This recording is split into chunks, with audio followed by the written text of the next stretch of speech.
Cleaning, cleaning, and more cleaning. All I've been doing lately is cleaning this motorcycle and any piece that I can take off of it, just because it's been sitting here without wheels for quite some time, and there's still more time to come. And it made me think, the more I build a motorcycle, the more it reminds me of building a Lego. My infinite love for these square plastic bricks extends way back into my early childhood.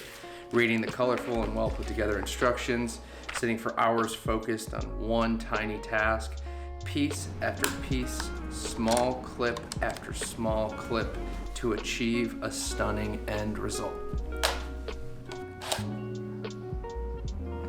And that's kind of how I see this project, because this one isn't a lot of big bolt-ons or putting specific things on or laying on a graphics kit. This is a lot more detail oriented, especially when you're looking at chains, when you're looking at the wheels, when you're pulling those wheels apart and you've got each individual nipple and spoke thread and making sure that everything's just right. So I kind of relate that to my affinity for Legos. And that's no different when it comes to the cleaning, especially when we ride these bikes for hundreds, if not thousands of miles each season, and we start to build up a ton of different grime. So today, I'm gonna show you some of the ways that I clean a lot of the parts on this KTM 690 that you can use for your motorcycle.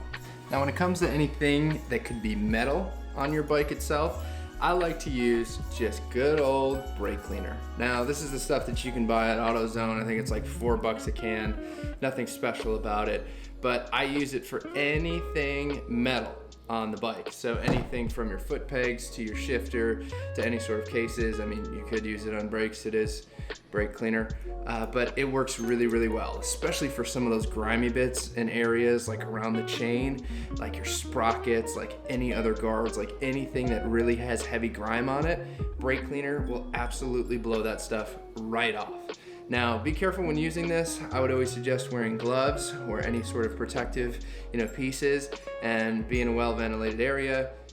Don't listen to me as I'm in my house right now doing this without gloves on, but it works extremely well to get rid of a lot of heavy-duty crud. Now, the one thing I hate most about having so much plastic on this specific bike is that bugs tend to stick, and I mean stick a lot to this plastic, especially on the front fascia. So it could be difficult to clean and get a lot of the bugs and the other grease and things off of your plastics and make it look shiny and brand new. Now, if you're like me, you're probably going to use something off the shelf. You're not going to take a traditional approach and try to then just soap and water and wash down your bike every time you ride. So for a quick fix and a way to just wipe your bike down after every single ride, I use this mold tool, Shine and Go. And honestly, it works really well. It's a nice aerosol spray, it smells good, and it does clean up a lot of this plastic really pretty good. Don't look here yet. This isn't done. This is a track edition coming soon, and I'm still figuring it out. And then when it comes to wheels, well, I don't have any to clean right now. But what I usually use, and this was a little bit different when using Plasti-dip, I use this special performance gel wheel cleaner, whatever. It's, this stuff that I picked up at Cycle Gear. It's like a gel, and I swear it's best if you kind of spray it on, let it goop around a little bit and sit, and it will pull all of that brake dust and road grime and anything else that you could have stuck to your wheels off and makes them super, super clean. Now, if you've got Plasti-dip on your wheels like how I used to have, this really won't do anything. Plasti-dip honestly never really cleaned up. I don't know if there's a better solution for that, but I never found a good way to clean the Plasti-dip itself, especially with white. All I did was repaint it every single 3, 4, 5 months. I would re-Plasti-dip these wheels at least 2 to 3 times a year. And hence why I'm not going to be Plasti-dipping anymore and actually getting these powder coated, because that sucked and was annoying. But this stuff works really good for your wheels. And finally, I'll use just your traditional hot water and dish soap. And that's for kind of really anything plastic or could be sensitive. I use it for a lot of carbon fiber stuff on the finished side of things. On the non-finished side of things, well, water works too, but it just scares me. But with all that being said, cleaning your motorcycle is definitely a very important thing to do.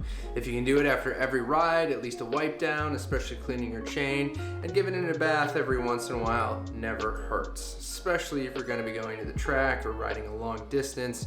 It's a great way for you to also check to see if anything's loose or falling off. And these are just some of the products that I use.